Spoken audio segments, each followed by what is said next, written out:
कमर झुकी हुई, आंखों में धुंधलापन और चेहरे पर झुर्रियां नहीं बल्कि बीते हुए सालों का दर्द वाला शायद ही। मुंबई के मालाबार हिल इलाके में स्थित रायचंद निवास एक बहुत ही शानदार और भव्य हवेली है। राहुल रायचंद शहर के सबसे सफल और जाने माने और भव्य हवेली है। इस हवेली के चारों ओर बरगद के प्राचीन पेड़ लगे हैं।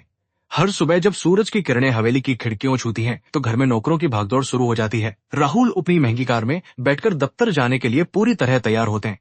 कमर झुकी हुई, उसे कस्तूरी देवी के नाम से जापनी पत्थी हड़ी जानते थे, लेकिन अब उसे बुलाने वाला शायद ही। काम पर निकलने से पहले राहुल अपनी पत्नी नंदिनी और बूढ़ी माँ गौरी देवी से मिलने के लिए रुकते हैं। नंदिनी रेशमी पास जाकर मीठी मुस्कान सजाए रखती है। राहुल अपनी मांगे हाथ साड़ी पहने हुए एक टूटी खूबसूरत कान सजाए रखती हैं। गौरी देवी के माथे को चूमकर अच्छे स्वास्थ्य के लिए भगवान से प्रार्थना करती हैं। कमर झुकी हुई, आंखों में और चेहरे पर झुर्रियां नहीं बल्कि बीते हुए के नाम से जानते थे, लेकिन अब उसे बुलाने वाला शायर है। नंदिनी उसे कस्तर हिलाकर सहमति जताती हुई मधुर आवाज में कहती है कि माँ उसके लिए भगवान के समान है। राहुल बैठने से खईक माँ उसके लिए जताती है और राहुल पत्नी की इन बातों को सुनकर बहुत सच्चे से ध्यान रखेगी। गाड़ी का दरवाजा बंद होता है और राहुल धीरे से वहां से चले जाते हैं।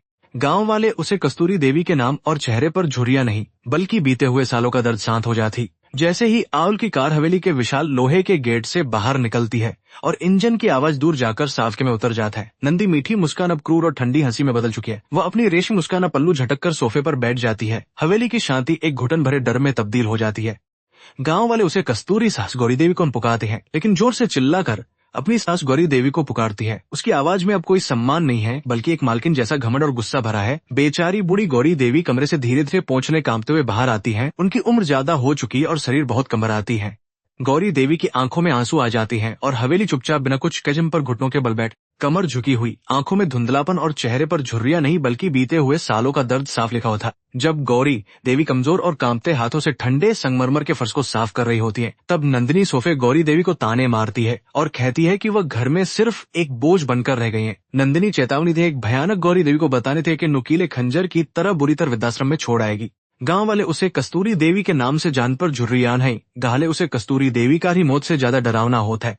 एक माँ के लिए अपने बेटे से दूर होने का विचार ही मौत से ज्यादा डरावना होता है। राहुल ही गौरी देवी की जिंदगी का एकमात्र सहारा और सफल इंसान बनाया है, इसलिए नंदिनी की क्रूर धमकियों के आगे गौरी देवी पूरी तरह से बेबस हो जाते हैं। वह अपने सारे दर्द और भयानक अपमान को चुपचाप सह, कमर झुकी हुई, आंखों में धुंधलापन और से जानते थे, लेकिन अब उसे बुलाने वाला शायद है, लेकिन अब उसे बुलाने व्यर्थ शायद ही। दोपहर का समय हो जाता है और तेज धूप हवेली के आंगनों को गर्म करने लगती है। गौरी देवी को तेज और लगातार भारी काम कर रही हैं। गौरी देवी को तेज भूख और प्यास लगने लगती है और गौरी देवी को सिर्फ सादा भारी रोक लेती है और गौरी को सिर्फ सादा पानी पीकर दिन गुजारना होगा। कमर झुकी हुई, आंखों में धुंधलापन और चेहरे पर झुर्रियां नहीं बल्कि बीते हुए के नाम से जानते थे, लेकिन अब उसे बुलाने वाला शायद ही। भूख और थकान की वजह से गौरी देवी का बूढ़ा शरीर कांपने लगता है। वह चक्कर खाकर रसोई के ठंडे फर्श पर गिर जाती हैं, लेकिन जमीन को उनके इस हाल पर जरा भी तरस नहीं आता है। वो उन्हें जमीन पर पड़ा देखकर जोर से हंसते और ताना मारते कि वह सिर्फ झूठे आवाज गूंज रही हो। गौरी देवी बस भगवान को याद करती हैं। कमर झुकी हुई, आंखों में धुंधलापन और चेहरे पर झुर्रियां, लेकिन अब उसे बुलाने वाला शायद ही। गौरी देवी फर्श पर लेटे हुए अपनी पुरानी यादों में खो जाती हैं, लेकिन अब उसे बुलाने वाला शायद ही। उन्होंने कभी सपने में भी नहीं सोचा था कि उनके बुढ़ापे में यह हवेली उनके लिए एक नरक बन जाएगी। वो मनी मन सोचती हैं कि शायद यह पिछले जन्म का कोई बड़ा पाप या कर्म है जिसकी सजा वो कसकर पकड़ लेती हैं और आंसू बहाती हैं। कमर झुकी हुई, आंखों में धुंधवी के नाम से जानते थे, लेकिन अब उसे बुलाने वाला शायद ही। जैसे उस्तूरी देवी के नाम से जानते थे, लेकिन अब उसे बुलाने वाला चालीज है। उस्तिनी का व्यवहार फिर से लोडिप से बदलने लगता है। उसे पता है कि राहुल के दफ्तर से लौटने का वक्त हो गया है। नंदिनी फिर से अपना सबसे खूबसूरत रेशमी लिबास पहन लेता है। उसोपक के राहुल के शरबत बनाने का नाटक शुरू कर देती है। गांव वाले उसे कस्तूरी देवी के नाम से जानते थे, लेकिन अब उसे बुलाने वाला था। गांव वाले उसे कस्तूरी देवी के नाम से जानते थे और राहुल के कदमों के अग्याहट सुनाई देते। दर उसके चेहरे पर वही नंदिनी हाथों में नींबू पानी का मुस्कान होती है, जो राहुल को बहुत पसंद है। राहुल अपनी सारी थकान भूल जाता है। वह अपनी पत्नी की किस्मत वाला इंसान है जिसे इतना प्यारा परिवार मिला है।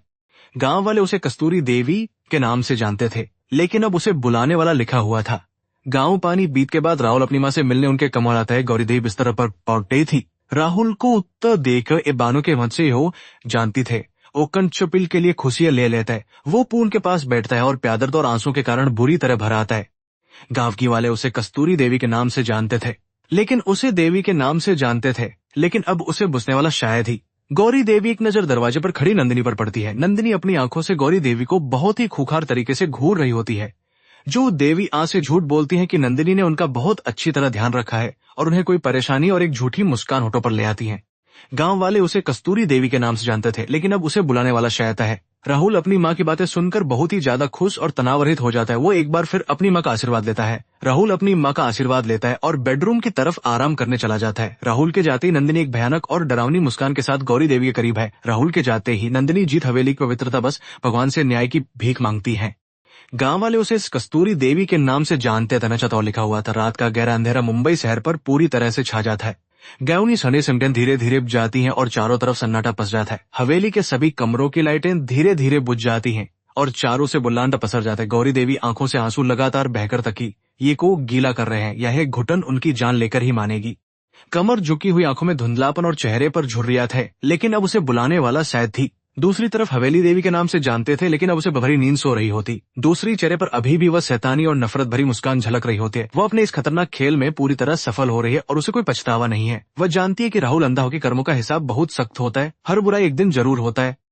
गांव उसे कस्तूरी देवी के नाम से जानते थे, लेकिन अब उसे बुलाने वाला शायद ही। हवेली की इस ऊंची चारदीवारी के ठीक बगल में एक बहुत छोटा और पुराना सा घर है। ये घर मीरा का है, जो एक बहुत समझदार और दयालु दिल वाली स्कूल टीचर है। कई बार गौरी के चेहरे पर एक अजीब सी मायूसी और छिपा हुआ डर नजर आए। हालांकि उसने गौरी देवी के चेहरे पर हुए छिपा और डरना सा घर है। गांव वाले उसे कस्तूरी देवी के नाम से जानते थे, लेकिन अब उसे बुलाने वाला शायद ही। मीरा एक विधवा है और उसने जिंदगी के बहुत से कड़वे सच देखे हैं। वो जानती कि अक्सर ज्यादा मीठा और संस्कारी व्यवहार मीरा को हमेशा से कुछ नकली और बनावटी लगता है। आज भी उसके मन में एक अदेवी को बगीचे में उदास देखा था। उसे महसूस हो रहा है कि कुछ बहुत बुरा हो रहा है।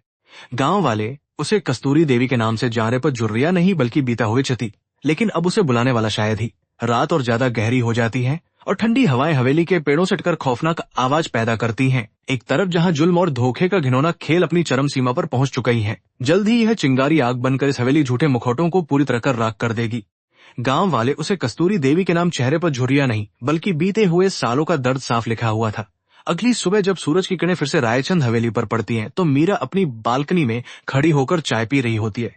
उसकी नजरें अचानक हवेली के बगीचे में जाती हैं और उनकी चाल बहुत लड़खड़ात है। अब पूरी तरह से पीला और बेजान पर था। अब पूरी तरह से देखकर बुरी तरह से दहल जाता है। गांव वाले उसे कस्तूरी देवी के नाम से जानते थे, लेकिन अब उसे बुलाने वाला शायद ही। मीरा को पक्का यकीन हो जाता है कि हवेली की इन ऊंची और चमकदार दीवारों के पीछे कोई बहुत खौफनाक सच छिपा है। जानती है कि सीधे तौर पर कुछ भी पूछना खतरनाक हो सकती है। उसे अंदर से किसी के रोने की बहुत ही धीमी और दर्दनाक आवाज साफ साफ सुनाई देने लगती है।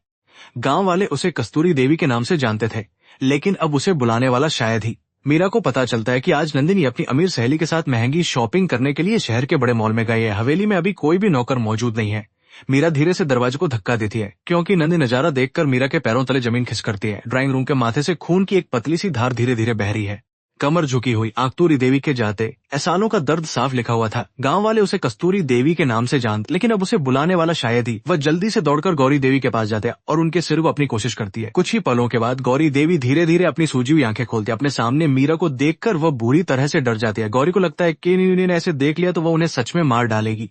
कमर झुकी हुई, आंखों में धुंधलापन और चेहरे पर झुर्रियां नहीं बल्कि बीते हुए सालों के जानते, लेकिन अब उसे बुलाने वाला शायद ही। मीरा बहुत ही प्यार और ममता के साथ गौरी देवी के हाथों को अपने हाथों में पकड़ी सर जाती है। मीरा की आंखों में सिर्फ सच्ची हमदर्दी और करुणा देखकर गौरी देवी के सब्र का बांध अचानक से टूट जाता है।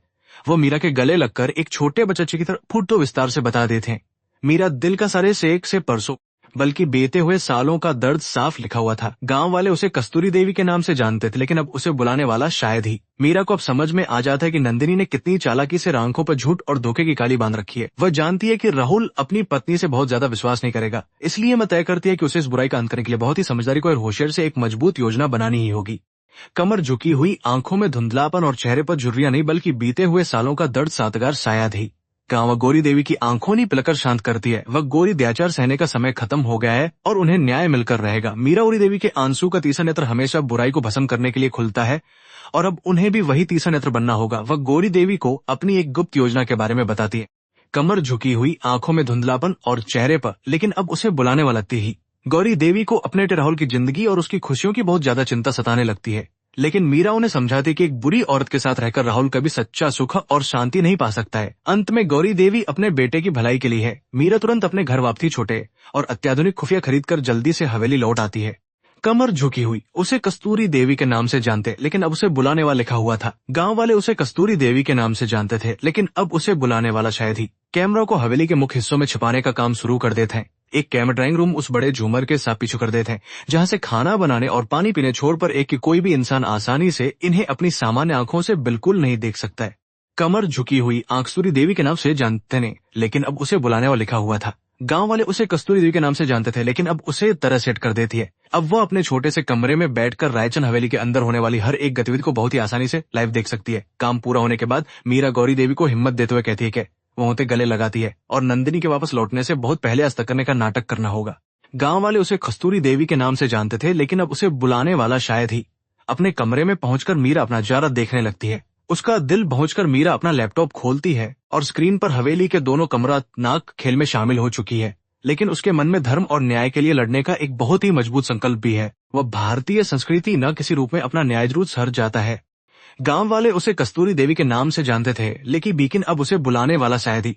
कुछ ही घंटों के बाद बाहर एक बहुत ही महंगी गाड़ी के रुकने की जोरदार आवाज सुनाई देती है। नंदिनी अपने हाथों में कई सारे बड़े बड़े शॉपिंग बैग्स ली हुई चमक साफ दिखाई दे रहे हैं। वो आते ही घमंड और शानो शौकत से उतरे वही पुरानी चमक कड़ा हुक्मा देती है। लैपटॉप की स्क्रीन पर यह सब देखकर मीरा की मुट्ठियां गुस्से से पूरी तरह कस दिखाई दी है।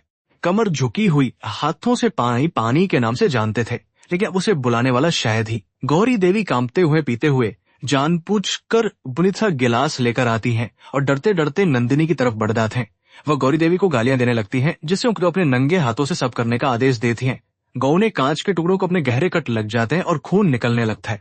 गांव वाले उसे कस्तूरी देवी के नाम से जानते थे, साफ लिखा हुआ था। गांव वाले उसे कस्तूरी देवी के जानते थे, लेकिन अब उसे बुलाने वाला शायद ही।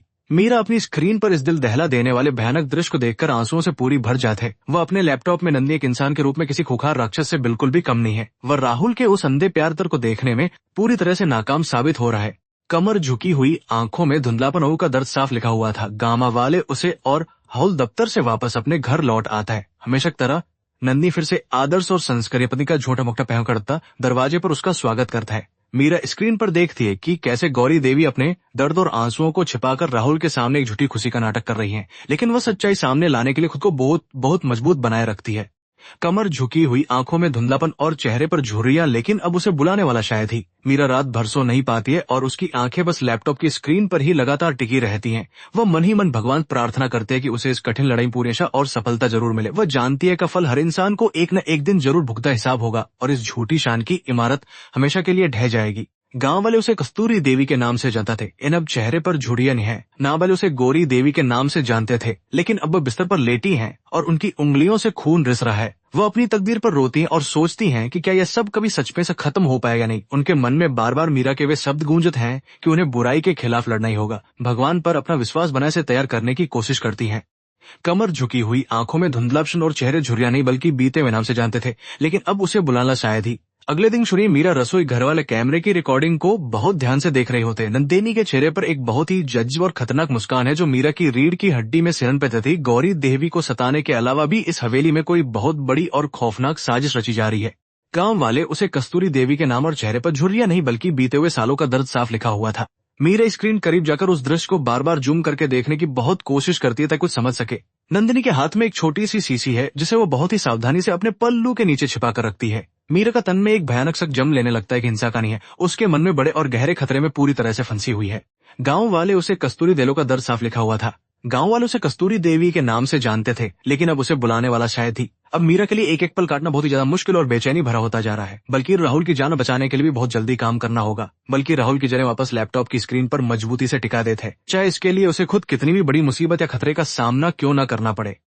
गांव वाले उसे कस्तूरी देवी के नहीं जानते थे, लेकिन अब उसे बुलाने वाला शायद ही। गांव वाले उसे कस्तूरी देवी के नाम से हुए चांद को देखती है और गहरी सोच में पूरी तरह डूब जाते। इस सोच में पूरी तरह डूब जाती है। उसे रामभरी जैसे सोने का बनकर मारीच ने माता सीता को पूरी तरह से धोखे में करके याद है। नंदिनी भी झूठी सुंदरता से राहुल की सोचने समझने की सारी शक्ति को पूरी तरह से धोखे में डाल दिया था।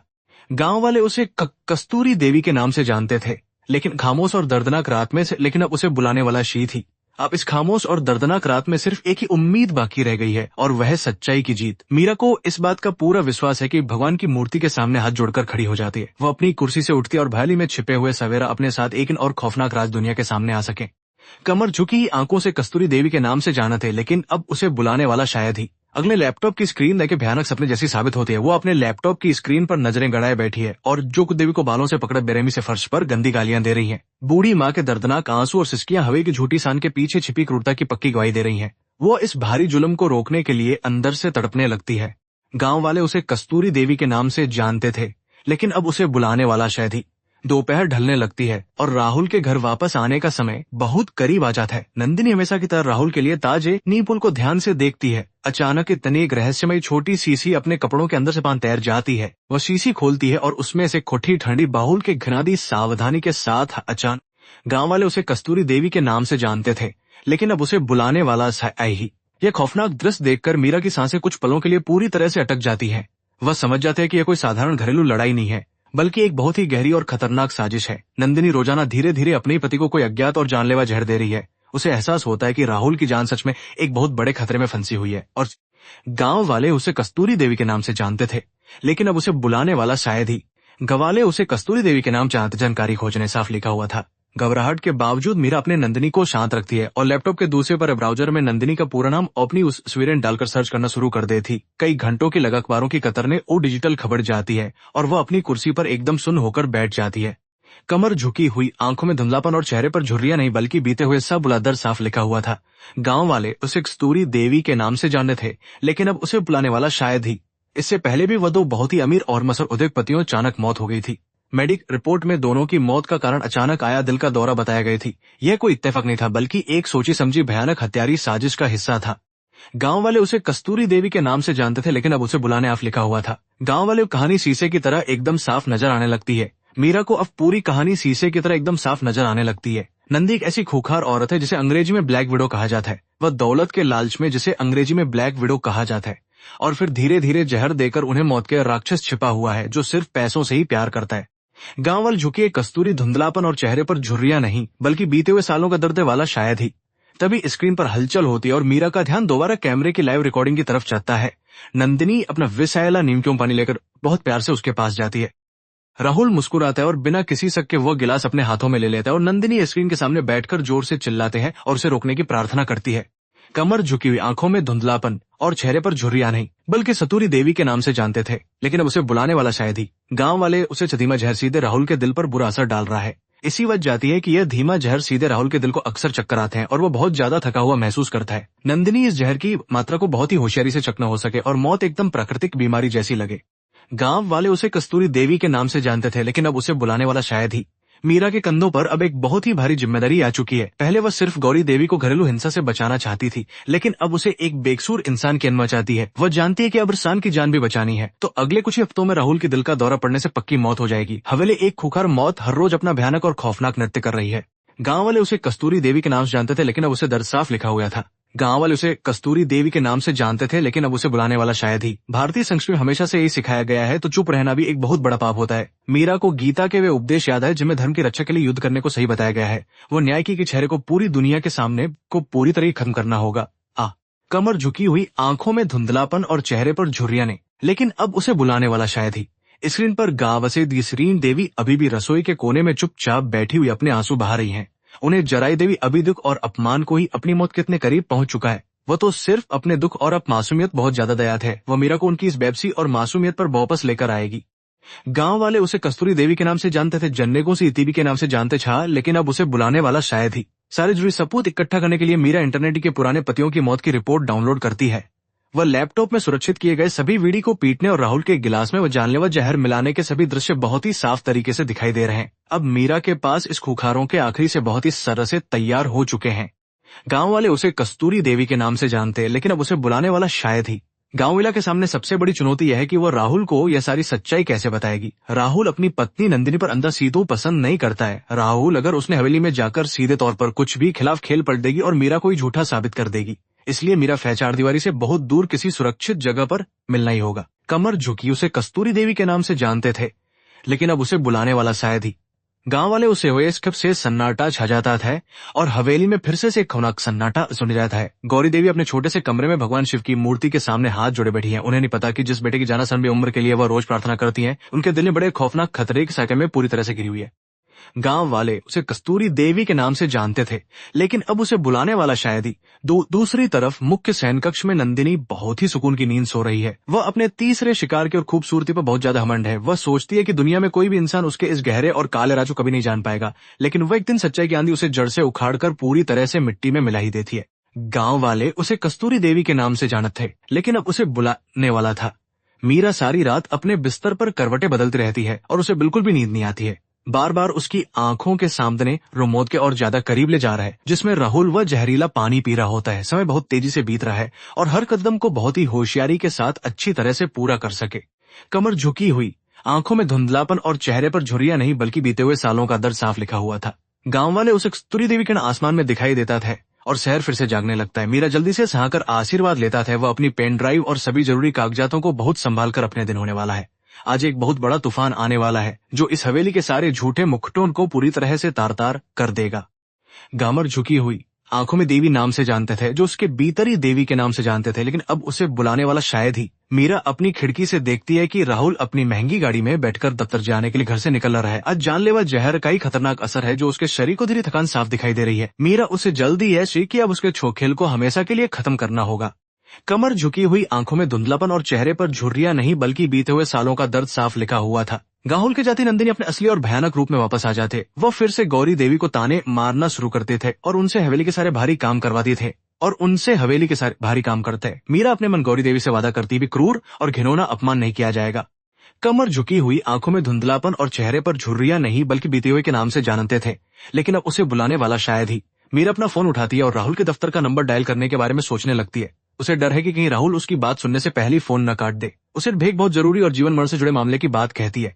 वो उस संदेश में राहुल को एक पास के पुराने और शांत चाय घर में मिलने के लिए बुलाती है। कमर झुकी हुई, उसे कस्तूरी देवी के नाम से जानते थे, लेकिन उसे बुलाने वाला शायद ही। कुछ ही पलों में मीरा के फोन की घंटी बजती है और किस पर राहुल का नाम चमकने लगता है। मीरा अपने कांपते हुए हाथों से फोन उठाती है और बहुत ही गंभीर आवाज में राहुल से बात करते। राहुल शुरू में थोड़ा हैरान और चिड़चिड़ा होता है। यह मुलाकात ही इस पूरी कहानी का सबसे बड़ा और अहम मोड़ साबित होने बदल देगी। कमर झुकी हुई, आंखों में और चेहरे पर वह झुर्रियां नहीं उसे कस्तूरी देवी के नाम से जानते थे, लेकिन अब उसे बुलाने वाला शायद ही। और सच्चाई की एक बहुत बड़ी लड़ाई शुरू होने वाली है। एक तरफ वह जहरीली नागिन है जिसने अपनी खूबसूरती के पीछे मौज का जम डाल रही है। आज इस शहर की हवाओं में एक अजीब सूरती के बेचैनी और तनाव फैला हुआ है। कर्मों का एक रात का भयानक अंत होने का समय आ जाएगा। कमर झुकी हुई, आंखों में और चेहरे पर झुर्रियां नहीं बल्कि बहते हुए सालों का जानते जहतनी हो, लेकिन अब उसे बुलाने वाला शायद ही। कुछ ही देर में राहुल सुनसान चाय घर में मीरा बेचैनी से राहुल का अर्थ था। कुछ ही देर में राहुल वहां पहुंचा। उसके चेहरे पर नाराजी सारी सच्चाई उस जहर बारे में बताना शुरू कर दिया। उस जैसे ही पेन ड्राइव निकालने की कोशिश की, राहुल गुस्से से साफ इनकार कर दिया। अपनी पत्नी के खिलाफ एक भी शब्द से साफ मानित किया। गांव वाले उसे कस्तूरी देवी के नाम से जानते, लेकिन अब उसे बुलाने वाला शायद था। गांव वाले उसे कस्तूरी देवी के नाम से बाहर निकला और अपनी कार में बैठ गया। बहुत ही तेजी से गाड़ी स्टार्ट की और बहुत तेज दर्द होने निकला और अपनी सामने अंधेरा शायद ही। उसने बहुत जोर से धड़क रहा था और सांस लेने में भारी तकलीफ हो रही थी। उसका दिल बहुत जोर से धड़क रहा था और सांस लेने में भारी तकलीफ हो रही थी। यह उसी धीमे जहर का खतरनाक असर था जो नंदिनी उसे रोज पिला रही थी। कमर झुकी हुई, आंखों जोड़ी का झुर्रियां के झुतुरी के नाम से जानते थे, लेकिन अब उसे बुलाने वाला शायद ही। राहुल को समझ नहीं आ रहा था कि उसके शरीर के साथ यह क्या भयानक खेल हो रहा है। उसे मीरा की बात में शायद कोई बहुत बड़ी सच्चाई छिपी है। अपनी जान थरे में देख तरफ बहुत तेज नौट सके कार मोड़ ली। वह दफ्तर जाने के बजाय अपनी हवेली की बहुत बड़ा अनजाना डर पैदा हो गया था। गांव वाले उसे कस्तूरी देवी के नाम जानते, उनका न दर्द साफ लिखा हुआ था। गांव वाले उसे कस्तूरी देवी के नाम से जानते थे ही अपना पसंदीदा संगीत सुन रही थी। अचानक उसकी नजर झूमर के पीछे चमकती हुई वहां एक खुफिया कैम से देखा जो उसकी छोटी सी लाल रोशनी पर पड़ी। उसने पास जा कैमरा छिपा हुआ था जो उसकी हर एक हरकत को कैद कर रहा था और उसका वह खतरनाक राज अब किसी और खातू हाथों में जा चुका है। कमर झुकी हुई, आंखों में धुन देवी के नाम से जानते थे, लेकिन अब उसे बुलाने वाला शायद ही। गांव वाले उसे कस्तूरी देवी ने उस छोटे से कैमरे को जमीन पर पटक कर बुरे तरह तोड़ दिया। वह एक खूंखार जानवर की तरह दौड़ते हुए रसोई में गई जहां बेचारी गौरी देवी बर्तन साफ कर रही थी। नंद गौरी देवी को बिया जासूसी का घिनौना खेल किसने शुरू किया है, लेकिन उस राक्षसी के दिल में कोई भी दया नहीं थी। कमर झुकी हुई, आंखों में धुंधलापन और चेहरे पे झुर्रियां नहीं, लेकिन अब उसे बुलाने वाला शायद ही। नंदी ने गौरी देवी को हवेली के पीछे वाले बरगोती के साथ बांध दिया। जाकर एक मोटी रस्सी से बहुत मजबूती के साथ मां किसने जाना है वहां पड़ी एक लकड़ी उठाकर गौरी देवी को बेरहमी से पीटने लगी। नंदिनी पूरी तरह से शैतान बन चुकी थी और गौरी देवी के शरीर से खून से मारने की खौफनाक धमकी दे रही थी और हवेली चीखों से गूंज रही थी। गांव वाले उसे कस्तूरी देवी के नाम से जानते थे, लेकिन अब उसे बुलाने वाला शायद ही। मीरा अपने लैपटॉप पर यह सब देख तरह काम थे, लेकिन अब उसे बुलाने वाला शायद ही। नया लैपटॉप ऐसे अब देखकर बरित में सकती थे। उसने एक पल की भी देरी नहीं की और तुरंत पुलिस कंट्रोल रूम को फोन करके हवेली में हो रहे इस जानलेवा हमले की पूरी जानकारी दे दी। इसकी थे उस खुखार नागिन से बचाने के लिए रायचंद हवेली की तरफ दौड़ पड़ी। गांव वाले उसे कस्तूरी देवी के नाम से चेहरे पर झुर्रियां नहीं, लेकिन अब उसे बुलाने वाला लिखा हुआ था। गांव वाले उसे किसी तरह से उस बेचारी बूढ़ी माँ की जान बचानी है। वह अपनापन में सिर्फ एक ही बेचार था कि किसी भी तरह से बेचारी बूढ़िया जान बचाने की। रास्ते में उसे कई खरोंचे आई, लेकिन उसका दृढ़ संकल्प उसे लगातार आगे बढ़ने की शक्ति दे रहा था। किसी भी तरह के डर या संकोच को मन में लाने का बिल्कुल नहीं था। गांव वाले उसे कस्तूरी देवी के नाम से जानते थे, लेकिन अब उसे बुलाने वाला से लिखा हुआ था। उसी समय राहुल की गाड़ी ने बहुत तेजी से हवेली के बड़े गेट में प्रवेश किया। वो लड़खड़ाते हुए कदमों से कार से बाहर निकला और घर के अंदर गया। वहां का नजारा देखकर उसके पैरों तले से दिल चीर देने वाली चीखें सुनाई दी। पूरा ड्राइंग रूम बिखरा पड़ा था और फर्श पर कैमरे के टूटे हुए टुकड़े पड़े थे। तभी उसे आवाज की दिशा में बगीचे की तरफ भागने लगा। अब पर झुकी हुई सालों का दर साफ लिखा था। गांव वाले उसे कस्तूरी देवी के नाम से जानते थे, लेकिन अब उसे बुलाने वाला शायद ही। हवेली के अंदर का डरावना सन्नाटा फ्रनक चीखों से टूट रहा था, जो पीछे के बगीचे से लगातार आ रही थी। राहुल का दिमाग सुन्न हो चुका था और जय कारण उसके शरीर की ताकत भी तेजी से खत्म हो रही थी। वह दीवारों का सहारा लेते हुए बड़ी मुश्किल से बगीचे के उसने आगे बढ़ने के लिए मजबूर कर रही थी। कमर झुकी हुई उसे कस्तूरी देवी नाम से जन से, लेकिन बीते हुए से नाम से जानते थे, लेकिन अब उसे बुलाने वाला शायद ही। बरगद के प्यात्मा को हमेज कर राहुल ने जो भयानक दृश्य देखा, उस खूबसूरत और संस्कारी पत्नी जिसे वह एक देवी मानता था, उसकी वो खूबसूरत और संस्कारी अपनी बूढ़ी माँ को पीट रही थी। गौरी देवी खून से लच्छस की तरह अधमरी हल में पेश बंधी हुई थी। राहुल पूरा संसार एक ही झटके में जानलेवा शैतान थी, जिसने उसे पूरी तरह धोखा दिया था। कमर झुकी उसे कस्तूरी देवी के नाम से जानते थे, लेकिन अब उसे बुलाने वाला शायद ही। राहुल ने अपनी बची हुई सारी ताकत को इकट्ठा किया और जोर से चीखते हुए नंदिनी को रुकने के लिए कहा। नंदिनी अपने पति हुई सारी ताकत को इकट्ठा किया घर में देखकर पूरी तरह से चौंक गई और उसके हुद से वह मोटी लकड़ी नीचे गिर लगी। लेकिन राहुल भयानक गुस्सा और धोखा खाने का दर्द साफ झलक रहा था। उसने अपनी माँ को उस पेड़ से खोलने की कोशिश की। कमर झुकी हुई, आंखों में धुंधलापन, चेहरे पर साफ लिखा हुआ था। गांव वाले उसे कस्तूरी देवी के नाम से जानते थे, लेकिन अब उसे बुलाने वाला शायद ही। तभी नंदी को बहुत जोर से धक्का देकर गौरी देवी से अलग कर दिया। राहुल के हथियारबंद जवानों ने था और उसकी आंखों से आंसू बह रहे थे। उसी समय पुलिस की कई गाड़ियां सायरन बजाते हुए हवेली के अंदर तेजी से दाखिल हुई। सारे जुल्मों और राहुल को जहर देने के सारे पक्के और अकाट्य सबूत मौजूद हैं। गांव वाले उसे कस्तूरी धुंधलापन और चेहरे पर झुर्रियां नहीं, बल्कि बीते हुए सालों के नाम से जानते थे, लेकिन अब उसे बुलाने वाला शायद ही। पुलिस ने बिना कोई समय भर के उस खूंखार नंदिनी के असरबूतों के सामने उसकी एक नहीं चली। यह सब देखकर राहुल के दिल पर उस जहर का खतरा इन पर गिर पड़ा और बेहोश हो गया। पुलिस को अपने सीने को जोर से पकड़कर वहीं जमीन पर गिर पड़ा और बेहोश हो गया और बेहतरीन अस्पताल के आपातकालीन कक्ष में इलाज के लिए भर्ती कराया। गांव वाले उसे कस्तूरी देवी के नाम से जानते, लेकिन अब उसे बुलाने वाला शायद ही। अस्पताल वो लंबा गलियारा मीरा और गौरी देवी के लिए किसी परीक्षा से रही थी। अस्पताल का वो लंबा गलियारा मीरा और गौरी देवी के लिए किसी परीक्षा से कम नहीं था। गौरी देवन शिव से लगातार प्रार्थना कर रही थी कि उनके बेटे की जान बख्श दी जाए और सारे को बाहर निकालने के लिए थी। डॉक्टर उनके शरीर से उस खतरनाक आधुनिक चिकित्सा का संतमाल कर रहे थे। गांव वाले उसे कस्तूरी देवी ताऊसर साफ लिखा हुआ था। गांव वाले उसे कस्तूरी देवी के नाम से जानते, लेकिन अब उसे बुलाने वाला शायद ही। डॉक्टर ने सब बताया कि उसके शरीर में भारी मशक्कत के बाद राहुल की जान जहर फैल चुका था। अगर आज उसे अस्पताल लाने में थोड़ी सी भी और देर हो जाती तो दिल का दौरा पड़ने से उसकी पक्की मौत हो जाती। राहुल को जो आंखों के सामने अपनी मां को दर्द सहते देखा था और खुद भी मौत के बहुत करीब पहुंच गया था। कमर झुकी हुई, आंसू कस्तूरी के नाम से जानते थे, लेकिन अब उसे बुलाने वाला शायद ही। गांव महीनों के बाद शहर की एक बहुत बड़ी अदालत में इस खौफनाक मामले की सुनवाई शुरू हुई। मीरा द्वारा दी गई वीडियो सबूत और गौरी देवी की गवाही ने नंदिनी के सारे झूठ को पूरी तरह बेनकाब कर दिया। पुलिस ने उसे पूरी भी पैरोल या बहुत ही खतरनाक और शातिर कातिल माना। जुर्मों का न्याय आखिर हो ही गया। कमर झुकी हुई, आंखों में धुंधलापन और चेहरे पर झुर्रियां नहीं थी, लेकिन अब उसे बुलाने वाला शायद ही। इस पूरी खौफनाक घटना ने पूरे शहर देश की मीडिया में बहुत बड़ा तहलका मचा दिया था। अखबार और समाचार चैनलों पर सिर्फ उसी विस्कन्या नंदिनी की क्रूरता और धोखेबाजी की कहानियां लगातार दिखाई जा रही थी। समाज के बड़े बड़े लोग इस बात से एक पूकी तरह हैरान है। इस घटना ने लोगों को यह चमक दमक के पीछे छिपकर कितने भयानक राज पनप सकते हैं। गांव वाले उसे कस्तूरी देवी के नाम से जानते थे, लेकिन अब उसे बुलाने वाला शायद ही। अस्पताल उसे कस्तूरी देवी के नाम से जानते थे। राहुल ने अपनी मां गौरी देवी के पैरों में गिरकर बहुत रोते हुए माफी मांगी। उसने माना कि बाहरी सुंदरता और झूठे दिखावे ने उसे पूरी तरह से अंधा कर दी थी। गौरीली में इतने लंबे समनौठे दिखावे ने उसे तरह से अंधा कर दिए थे। प्यार और सुकून का बहुत ही खूबसूरत माहौल वापस लौट आया था। गांव वाले उसे कस्तूरी देवी के और चेहरे पर झुर्रियां नहीं, बल्कि बीते हुए सालों का दर्द साफ लिखा हुआ था। राहुल और गौरी देवी ने मीरा के इस महान और निडर काम के लिए एक बहुत धन्यवाद समारोह आयोजित किया। राहुल ने अपनी दौलत और संपत्ति का एक बहुत बड़ा हिस्सा और एक बहुत बड़ा धन्यवाद समारोह आयोजन कर दी।